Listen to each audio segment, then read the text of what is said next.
요즘 TV 드라마 재밌게 보고 계시는 게 있으신가요? 요즘 드라마들을 보면 시즌제로 많이 이렇게 하는 것 같습니다. 그래서 이 결말들을 보면은 새드엔딩이든 이게 해피엔딩이든 그 옛날에 비해서 결과가 명확하지는 못해요. 이게 지금 잘 끝난 건지 잘 못 끝난 건지 잘 모를 때가 많이 있지요. 그러나 그것은 이 드라마의 전체를 모르는 시청자 입장에서 느끼는 감정일 뿐입니다. 사실은 작가는 그 모든 것들을 다 알고 있기 때문에 시청자들에게 보여주는 그 일부분을 통해서 말하고자 하는 것이겠죠.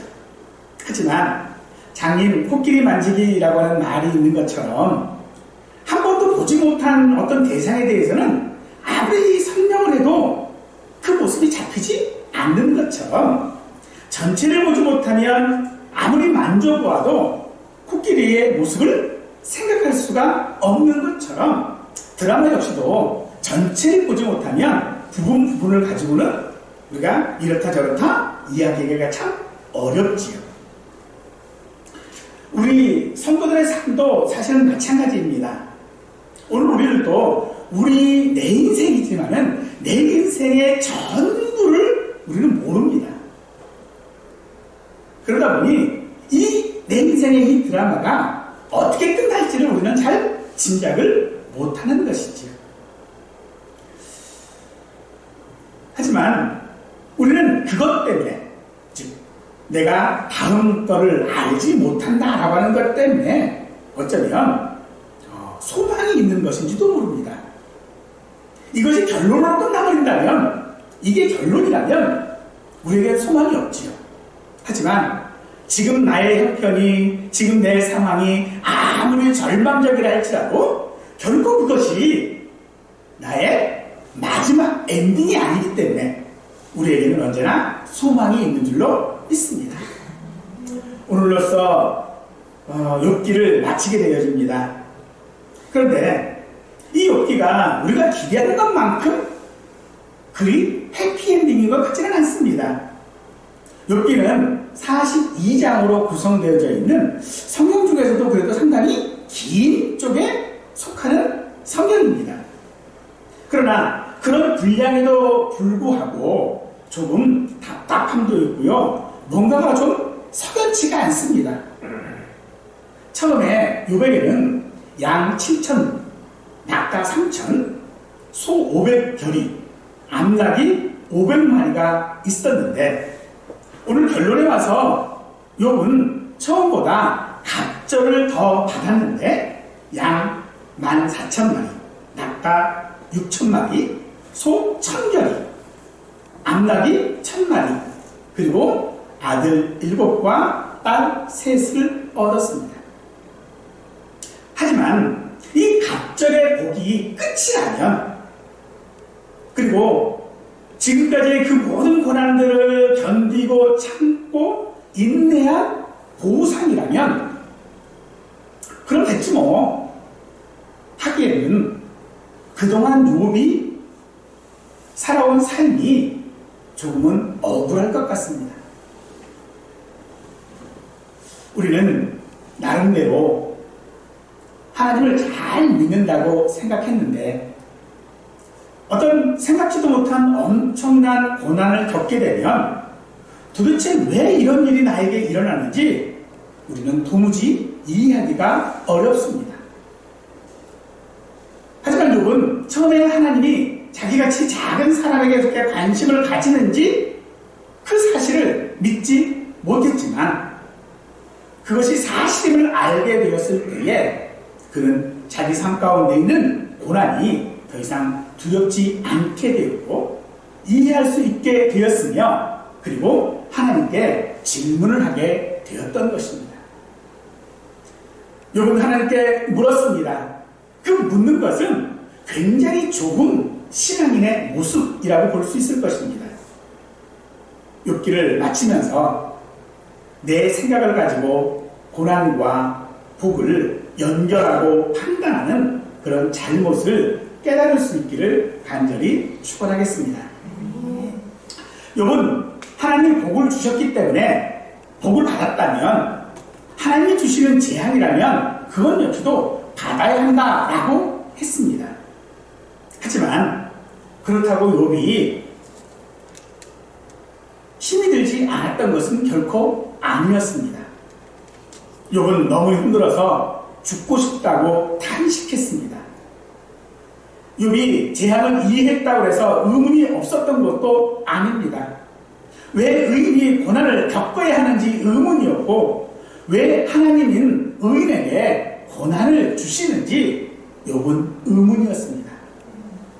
그러나 5절에서 내가 주께 대하여 귀로 듣기만 하였사오나 이제는 눈으로 주를 배웁니다 하면서 하나님을 대면한 후에 모든 의문이 풀렸고 그리고 하나님의 대답을 듣고 우리가 재앙을 당할 때에도 하나님은 세상을 의롭게 통치하고 계시다라고 하는 것을 욥은 깨달았습니다. 그래서 욥은 그의 삶이 의미가 없는 고난도 없고 의미가 없는 인생도 없다라고 하는 것을 알게 되었습니다. 인생이 아무리 구차하고 또 어렵다 할지라도 살아볼 만한 그런 가치가 있다라고 하는 것을 깨달았습니다. 그런데 그런 하나님에 대한 오해가 풀리자 욥은 6절에서 그러므로 내가 스스로 거두어드리고 티끌과 재 가운데서 회개하나이다 라고 말하고 있습니다. 지금까지 자기 인생에 대해서 깨달았습니다. 고난이 있었습니다. 그런데 그것을 깨닫자 욥이 한 행동은 회개하는 것이었다는 것이죠. 하나님을 부정하고 불의하다고 한 불경의 죄를 회개했습니다. 여기 스스로 거둬들인다라고 하는 것은요, 자신을 악한 자로 인정한다, 경멸한다, 버린다라고 하는 그런 뜻입니다. 또 티끌과 재 가운데서 회개한다라고 하는 것은 구약의 성도들의 회개하는 일반적인 풍습이었습니다. 하나님을 기다렸던 자신을 악한 자로 여기고 당시의 풍습을 따라 티끌과 재 가운데서 욥은 회개했습니다. 욥의 친구들은 욥을 애원하듯이 화를 내면서 죄를 회개하라고 했습니다. 그때마다 욥은 자신은 의롭다라고 했지요. 또한 하나님도 욥이 의롭다고 하셨는데 도대체 이 욥은 무엇을 회개하고 있는 것이겠습니까? 욥의 친구들처럼 인과관계에 대한 회개가 아니었습니다. 자신의 눈으로 보는 것은 하나님의 부재라고 느끼던 상황도 사실은 하나님의 임재이며 자신의 고난이 하나님의 외면으로 인하여 생긴 재앙이 아니라 하나님께서 복 주시는 또 다른 방법으로 이해했던 것입니다. 욥은 하나님의 음성을 듣고 하나님을 볼 수 있게 되었는데 왜 욥은 재 가운데서 회개해야 합니까? 그것은 자신이 하나님의 위로가 필요한 존재라고 하는 사실을 인정하는 것입니다. 즉, 욥이 어떠한 특별한 어떤 것들에 대하여 잘못을 회개, 즉 자주 행동에 대한 회개가 아니라 욥 자신에게는 자신을 용서해 줄 수 있고 자신을 위로해 줄 수 있는 하나님이 필요하다고 말하고 있는 것입니다. 창세기 20장에 보면 아브라함이 그랄 땅에 거주한 적이 있었습니다. 그때 자기 아내 사례를 누이라고 했지요. 그래서 그랄 왕이 사라를 부인 삼으려고 데려가 버렸습니다. 그날 밤 하나님께서는 그랄 왕에게 현몽하시면서 사라가 아브라함의 아내임을 알려주시면서 그 잘못된 행동들에 대하여 그날 왕이 살 수 있는 길은 아브라함에게 기도받는 것이었습니다. 그 일이 그날 왕의 잘못으로 인하여 생긴 일이 아닙니다. 아브라함의 거짓말 때문에 생긴 일인데 해결 방안이 참 이해하기가 어렵지요. 하나님께서는 야단을 치려면 그날 왕이 아니라 아브라함에게 있어야 하는 거 아닙니까? 그런데 오히려 그날 왕에게 하나님은 평범하셔서 그가 살 길을 알려주고 계셨습니다. 하나님 역시도 욥이 자신의 의로움을 주장했을 때에 하나님은 욥이 의롭다라고 하시지만 그것을 욥에게 직접적으로 말씀하시지 아니하시고 욥의 세 친구들에게 하시는데 하시는 방법이 야 네가 틀렸어 라고 하는 정도가 아니라 하나님은 그들에게 노하셨다라고 말하고 있습니다. 이 노하셨다라고 하는 말은요 그 원어상으로 보면 이게 콧구멍이라고 하는 그런 뜻을 가지고 있습니다. 그러니까 이게 무슨 말이냐면요 이거예요. 우리 씩씩댄다고 그러죠. 얼굴이 화끈거린다고 그러죠. 하나님이 지금 그렇게 알고 계시다는 거예요. 하나님이 막 씩씩거리면서 얼굴이 그냥 화끈해지면서 욥의 친구들을 야단하시는 거예요. 그러나 실질적으로 욥의 친구들이 그렇게 야단 맞을 일은 아닌 것 같아요. 그럼에도 불구하고 하나님은 욥이 옳다라고 하는 것에 대하여 욥의 친구들에게 그렇게 나타내고 있는 것입니다. 이는 욥을 대신하는 것일 뿐만 아니라 이 사실은 욥에게 이루 말할 수 없는 위로일 줄로 있습니다. 그렇다면 하나님은요 나를 대신하여 세상에 대하여 분노하시는 분인 줄 믿으시기 바랍니다. 친구들이 욥에게 용서받는 방법은 욥이 그들을 위해 하나님께 제사하는 것이었습니다. 아브라함과 별반 다르지 않습니다. 그런데 그 용서를 위해서 준비해야 할 예물이 수송아지 7마리, 순양 7입니다. 통상적인 어떤 재물에 비하여 너무 많은 양입니다. 이 수송아지 7과 순양 7은요, 레위기에 보면은 이게 6월절 동안에 드려야 할 이스라엘 민족 전체가 드려야 할 예물이에요. 너무 많은 양이라는 겁니다. 과한 양입니다. 이렇게 과한 양을 그들에게 요구하시는 이유가 무엇인가? 그것은 하나님께서는 이 욥에 대한 사랑과 이 친구들에 대한 정의를 동시에 이루시는 것이기 때문에 그렇습니다. 따라서 이런 과한 재물을 가지고 욥에게 용서를 빌라라고 하는 것은 욥을 위로하고자 하는 하나님의 마음인 것이죠. 마태복음 16장 14절과 15절 말씀에서 예수님께서 기도를 가르쳐 주시면서 이렇게 우리에게 말씀해 주고 계십니다.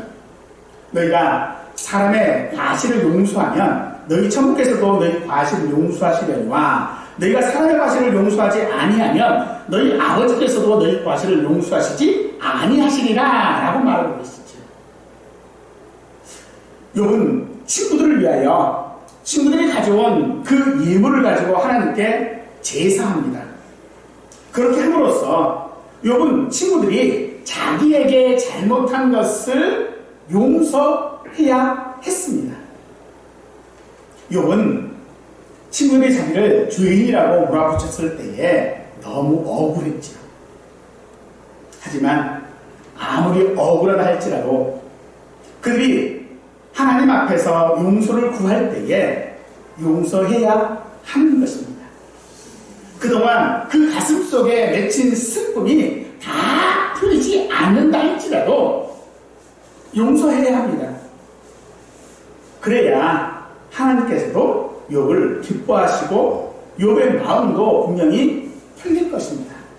만일 욥이 그 친구들을 용서하기를 거부한다면 마음의 억울함도 풀리지 않을 뿐만 아니라 여전히 분노 가운데에 있으므로 오히려 그는 고통을 더 당하고 있을 것이고 또 하나님도 그것을 좋아하시지는 아니하실 것입니다. 우리가 용서해야 하는 것, 용서해야 하는 이유는 최소한도로 용서는요 내 삶을 새롭게 시작할 수 있게 하기 때문일 것입니다.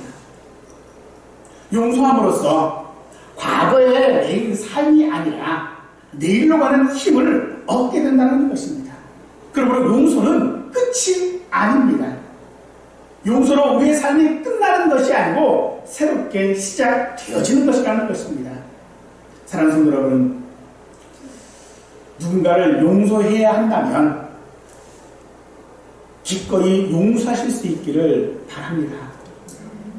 용서는 비는 사람만을 위한 것이 결코 아닙니다. 용서해야 할 그 자신을 위해서도 우리는 분명히 용서해야 할 것입니다. 그렇게 용서할 때 우리는 하나님께서 주시는 평안을 누릴 수 있고 하나님의 기쁨에도 동참할 수 있을 것입니다.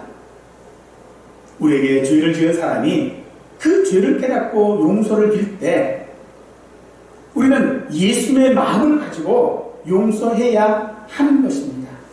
그것이 오늘 우리를 죄 가운데서 부르신 하나님 앞에 우리의 합당한 삶일 것이며 그런 삶을 살게 되면 다른 사람들에게 우리는요 편해 보인다라는 말을 들을 수 있을 것입니다.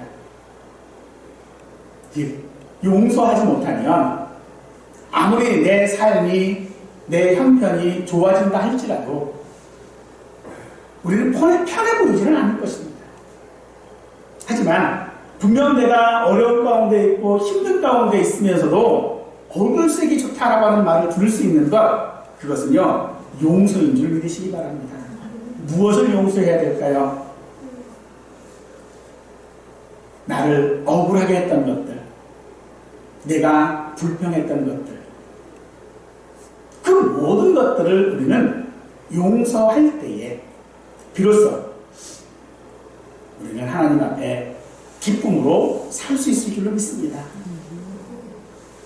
그런데 그것이 과할 정도로 우리는 용서해야 합니다. 네, 한 번만 하면 됐지, 두 번만 하면 됐지, 세 번만 하면 됐지. 아닙니다. 우리의 용서는요 과대해야 합니다. 제자들이 예수님께 물었을 때에 몇 번까지 용서하오니까 과할 정도로 용서해야 할 줄로 믿습니다. 그러므로 오늘 우리가 이 욥기 결말에서 우리가 주목해야 하는 것은요 욥이 받았던 보상이라고 생각하는 것들, 즉 재산의 정도가 많아졌다 라는 것이 아니라 갑절이라고 하는 그 표현 속에 담겨져 있는 의미를 생각해야 합니다. 구약에서 남의 것을 빼앗으면 그 빼앗은 것에 대하여 보상할 때는요 항상 2배로 해야 합니다. 갑절이죠. 그래서 하나님께서 욥에게 배상하신 것으로 보는 사람들도 분명히 있습니다만 하나님은 욥에게 고난을 주시지 않았습니다. 따라서 이 갑절이라고 하는 것은요 하나님의 위로의 실제적인 산물이라고 보아야 하는 것입니다. 즉 욥이 억울하고 소리치는 그 고난에 비해 하나님께서는요 갑절의 위로를 주시는 것이라는 것입니다. 욥은 그 모든 고난이 끝난 다음 140년을 더 살았습니다. 이 말은요 그가 잘 살았다는 겁니다. 정말 잘 살다가 하나님 품에 갔다라는 그런 말입니다. 오늘 우리들도 하나님께서 우리에게 주시는 그 모든 것들, 그것이 고난이든 어려움이든 기쁨이든 우리의 마지막도 욥과 같이 그러해야 할 줄로 믿습니다.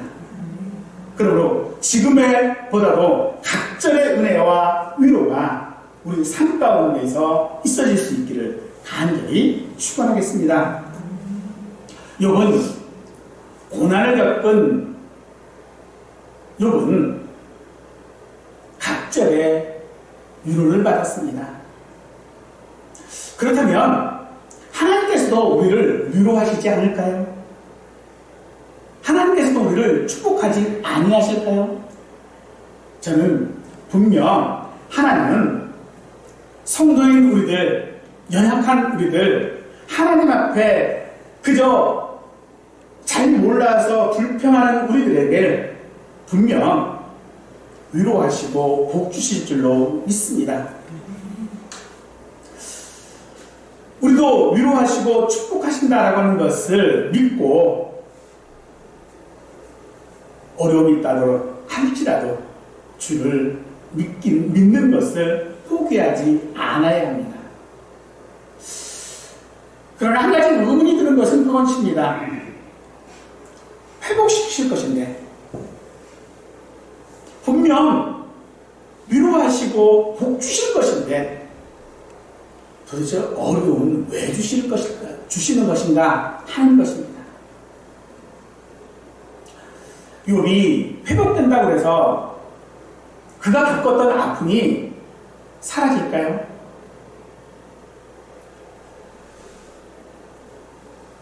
욥이 재산이 증가했다고 그가 잘 산 것일까요? 거부가 되어 좋긴 하겠지만 그것 때문에 욥이 잘 산 것은 결코 아닐 것입니다.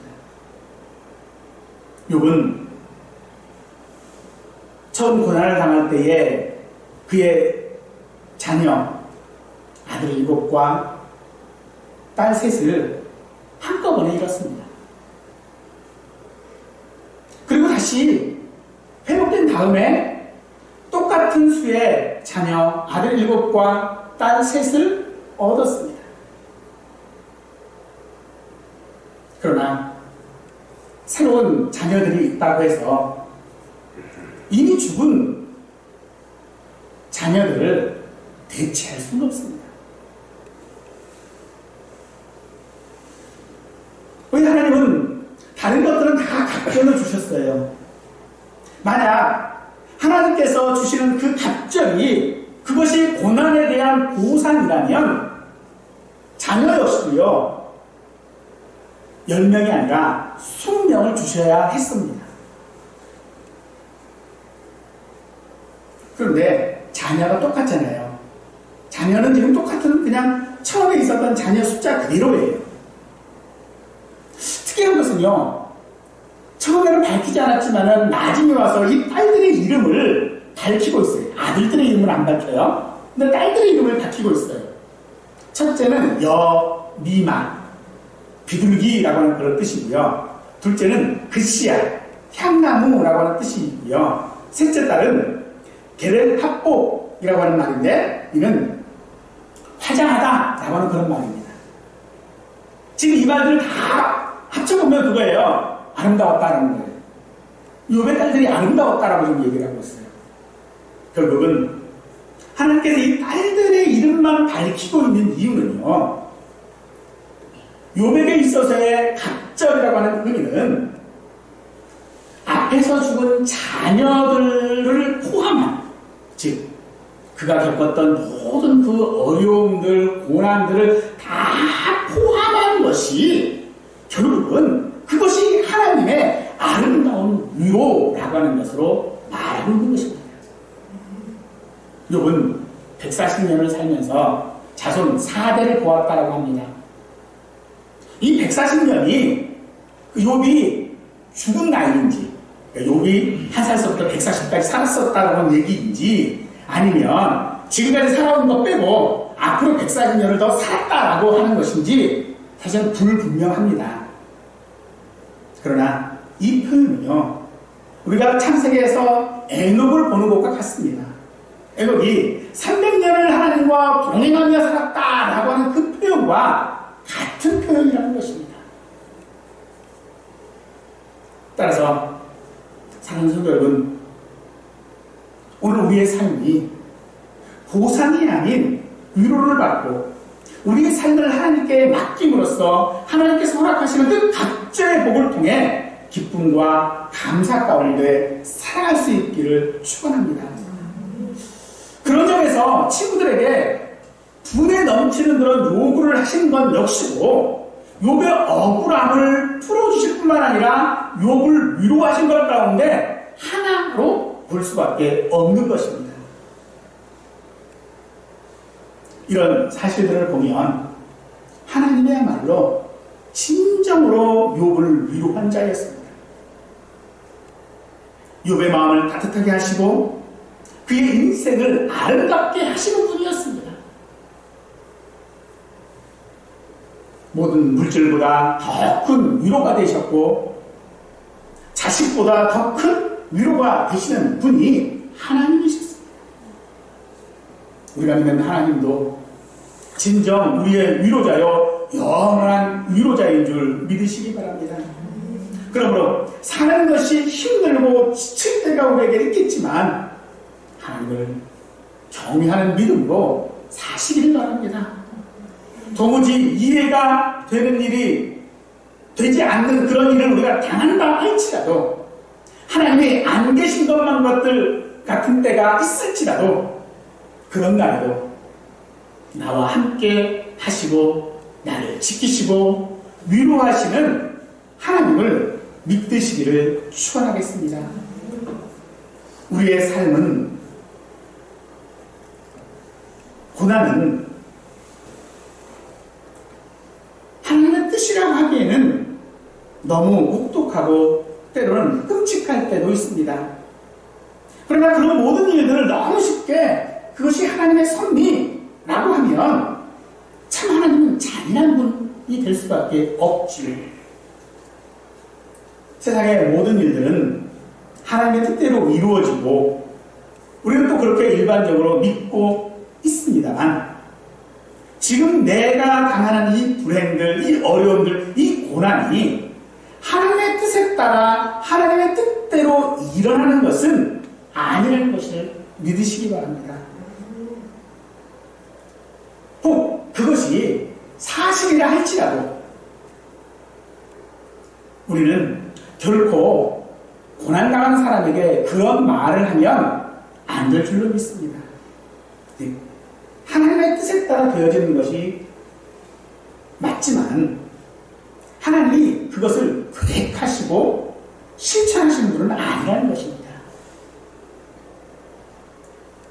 결국은 하나님의 뜻이 무엇입니까? 하나님의 뜻은요, 우리를 위로하시고 우리를 사랑하시고 우리와 함께 하시는 것이 하나님의 뜻입니다. 그 뜻을 위하여 하나님은 우리의 고난마저도 우리의 불평마저도 우리의 탄식마저도 사용하시고 그 모든 것을 합력하여 선을 이루시는 줄 믿으시기 바랍니다. 어느 교회 건물 외벽에 이 플래카드가 붙여져 있는 것을 보았습니다. 그 말이 이거예요. 내 고난은 내 죄보다 약합니다. 라는 말이에요. 맞는 말이죠. 그런데요, 이 말은 교회 내에서 할 수 있는 말이지 외부에 할 수 있는 말은 아닙니다. 사랑하는 성도들은 우리가 고난 당할 때에, 내가 고난 당할 때에는 그것이 내 죄인 줄 알고 내가 연약함을 알고 우리가 당할 수 있겠지만 혹시 우리가 다른 사람에게 그런 일이 발생했을 때에 우리는 하나님의 뜻이다라고 해서는 안 됩니다. 하나님은 우리를 불행하게 하시려고 계획하시거나 실행하시는 분이 결코 아니십니다. 그러므로 우리가 당하는 모든 고난들에 대하여 성경은 그 어떤 것도 부정하거나 감하여 말하고 있지는 않습니다만, 우리의 현재의 그 고통과 장래에 당하는 그 고통도 우리는 그것이 누군가를 돕기 위해서 하나님이 내게 경쾌 하시는 것 아닐 수 있습니다. 다 잘 될 거라고 다 회복시켜 주셨으니까 그것으로 됐다고 단편적으로 어설프게 우리는 우리의 삶을 말하기가 어렵습니다. 분명 하나님의 뜻 안에 있는 것이 분명하지만 우리는 그 고통을 하나님의 위로로 받으실 수 있기를 원합니다. 내가 하나님의 위로로 받을 때에 다른 사람도 용서할 수 있고 다른 사람의 아픔에 함께할 수 있고 동참할 수 있고 그들을 위로할 수 있지 않을까요?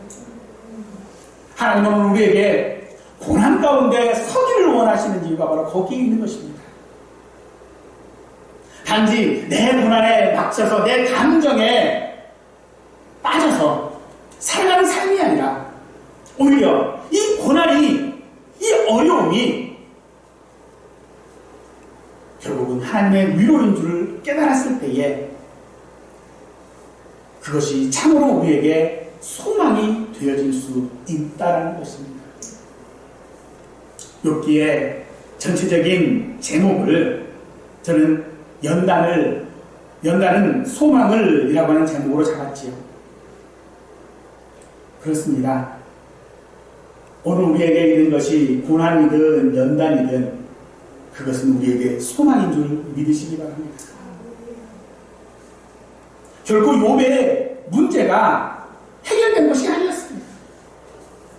욥은 그 모든 고난들 가운데에 연단을 통하여 하나님 앞에 140년을 동행하며 살았습니다. 그런 삶이 저와 우리 모두에게 있기를 간절히 축원하겠습니다. 믿는 자나 믿지 않는 자나 삶을 고통스러운 것이 있을 때에 우리는 하나님을 생각하게 되어지지요. 하나님을 원망하든지 하나님이 계시면 이런 일이 일어날 수 있냐고 탄식하든지 혹은 하나님의 존재에 대하여 의심하든지 아니면 고난을 감하여 주시지 않을 거면 왜 일어나는지 그 의미라도 알려주시기를 우리는 간절히 바랄 것입니다. 그러나 그것이 무엇이든지 간에 그 고난은 우리를 하나님께로 인도하는 줄 믿으십시오. 어쩌면 고난은요, 우리 믿는 자들이 더 고통스러울 수 있습니다. 하나님의 섭리를 믿고 더 강하게 붙들수록 우리의 삶에 나타나는 이 고통은요, 하나님의 뜻이라고 이야기하기가 참 쉬운 일이 아닙니다. 그때 우리는 욥처럼 하나님께 물어야 합니다. 4절에서 내가 말하겠사오니 주는 들으시고 내가 주께 묻겠사오니 주여 내게 알게 하옵소서. 사랑하는 성도 여러분, 우리의 모든 일을 하나님께 물으실 수 있기를 원합니다. 그러면 우리의 고통 속에 담겨져 있는 하나님의 그 깊은 뜻을 그리고 거기에 나타난 하나님의 전능하심과 은혜와 사랑과 고쳐주심이 내가 받는 이 고난보다도 그것을 훨씬 능가하는 갑절의 것이 내게 위로로 올 줄로 믿으시기 바랍니다. 그러므로 고난이 있으십니까? 소망을 가지십시오.